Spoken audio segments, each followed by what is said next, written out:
A question from Mawan Talk.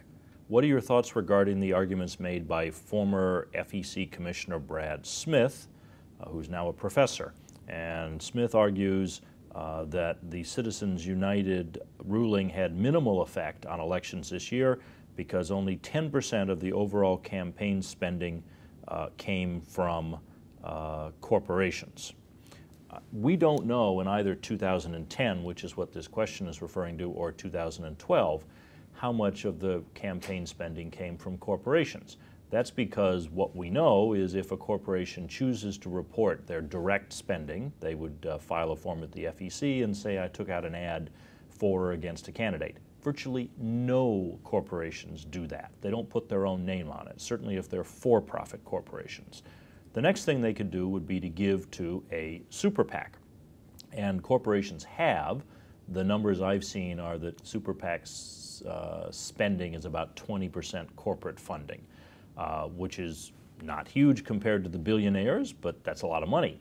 But what's missing from this question is the corporate money that is going through groups that don't disclose, 501c4s, social welfare groups, 501c6s, which are trade associations. And there, because they don't tell us who their donors are, we have no idea if they're corporations or individuals. Now, we can assume that the U.S. Chamber of Commerce is almost entirely corporate money, because that's who belongs to the Chamber of Commerce, and they spent a lot of money this year. Other groups have spent money, but we don't know.